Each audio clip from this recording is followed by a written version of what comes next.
do you hear people yelling and they tell you they're not yelling? Or do you hear a really mean tone when people are saying they don't have a tone? We're going to talk all about that. Stay tuned. That's what's up next.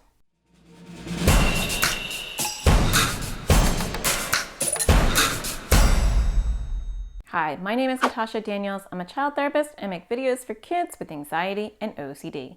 Today I'm going to talk to you about something that happens to a lot of sensitive kids and one in my family, and that is feeling sensitive about people yelling at you or having a firm tone with you. A lot of times when you're anxious and sensitive, you feel and absorb things in a much bigger way. And that means if somebody is like, get your shoes on, you hear that as a big yell. Or if you have a teacher who has a loud voice and screams at the class, you take that as a personal attack because you're sensitive. And so the first thing you want to do is you want to recognize, one, does this person have a tone like this often to many people? So instead of personalizing it, because that's what we do with anxiety, we always think it's about us. And that's not because we're selfish, it's because we're sensitive. And so we always think, oh my gosh, they're yelling at me. So the first thing you want to do when you hear that tone is you want to say, does this person always talk like this? Some people kind of have an edge to them. They either have a loud voice, or they're kind of negative, or they're kind of barky, right? So is this a barky person? Do they bark to everyone? And if so, it's not about me. And so I have to learn how to get used to barky people without it crumbling me. Because unfortunately, the world is going to have a sprinkle of loud, mean, and barky people. Now, some people who have a loud tone or loud voice, they're not mean. They just are maybe boisterous, or, they just have a tone that is not warm and fuzzy. And there are other people that yell a lot. They might be teachers at your school, or they might be coaches, or they might be even one of your parents, or a relative, or even a friend that just yell all the time. Now, are they yelling at you? Maybe they just yell at everybody. So the first step is to take a step back and say, is this about me or is this about them? Secondly, you want to say, is this a tone or is this a yell? And I play this game with my daughter because she has a hard time with this. And I will have a tone with her and I will have a yell. And so we'll play this game. Do I have a normal voice, a tone, or a yell? And she will have to pick 1, 2, or 3. And we'll do this for like 5 or 10 minutes. And I'm fine-tuning her ability to identify a tone, a yell, or a voice. And that helps because sometimes she'll come home from school and she'll say, Mom, that teacher yelled at me. And I'll say, was it a tone or a yell? And she's starting to be able to distinguish between a tone and a yell. I have a tone a lot. And I'm not going to soften my tone because I want her to get used to that. And it's okay for people to sometimes have a tone. It's okay for a parent to say, get your shoes on, right? Or do your homework. That's okay. You don't want to crumble every time someone gives you a direction and it's not warm and fuzzy. Because in life, not everyone's going to be warm and fuzzy, and they're not trying to crush you, crumble you, or tell you by their tone or their yelling that they hate you. Because I think sometimes anxiety goes right to the extreme and it says, oh my gosh, you hate me. Listen to how you're talking to me. You hate me. And it's important to realize that sometimes people have tones, and sometimes people have bad days. So the second thing you want to do is ask, could something be going on with this person? Maybe they're tired, maybe they're frustrated, maybe they're having a bad day, a bad year, a bad life. Maybe they're not happy with what they're doing, right? If it's your mom or dad, maybe they're exhausted, and maybe they've asked you 3 or 4 times and you haven't listened, and so they're getting frustrated. That's okay.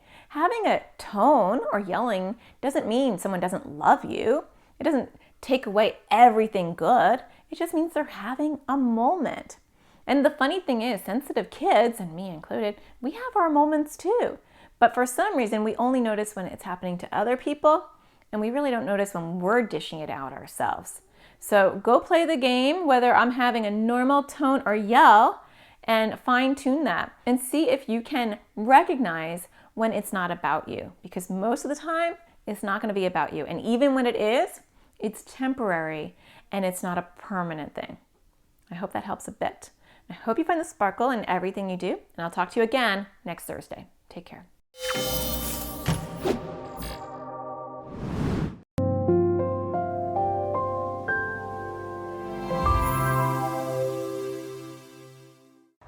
When I first discovered Natasha, I was in a desperate place with my son, and his anxiety was getting worse, and we had tried counseling, and it was not going well. We were told at that point, we can't help your son. Early intervention is great. He's too young. Parenting a child with anxiety is not easy, and sometimes it feels hopeless. First time we took her to a therapist who then dismissed her after about a year and a half, putting it down to bad parenting. But what if it didn't have to be that way? What if you could join a community with parents in the same boat, with kids with similar struggles and issues?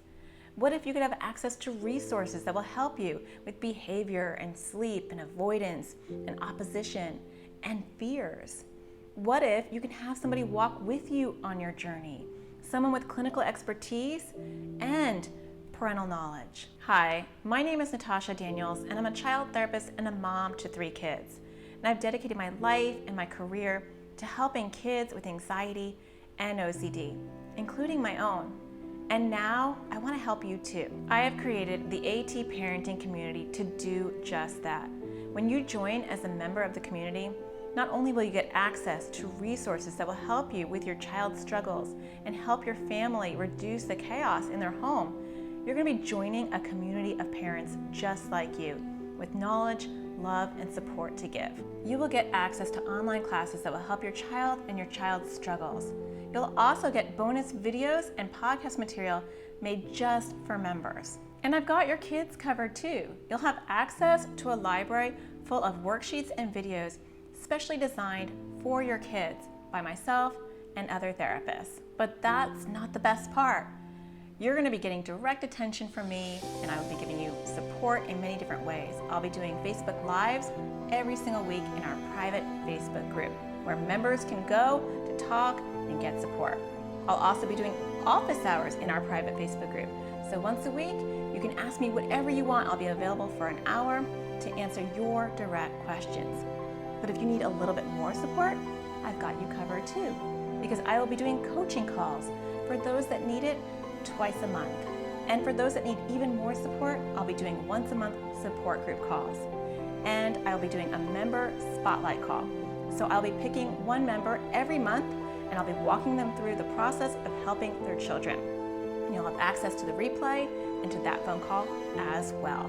Raising a child with anxiety or OCD is hard, but together we can get through it. Natasha gave us practical tools. She wasn't like the books that we had read. If you have a child with anxiety or OCD, she is your go-to woman. Natasha had practical real-life advice that we started implementing the day that we listened to them. In a desperate time in my journey with my son, she has been a lifesaver. Her resources have given me hope, they've given me tools and support, and they're some of the best resources you can find out there for anxiety and OCD.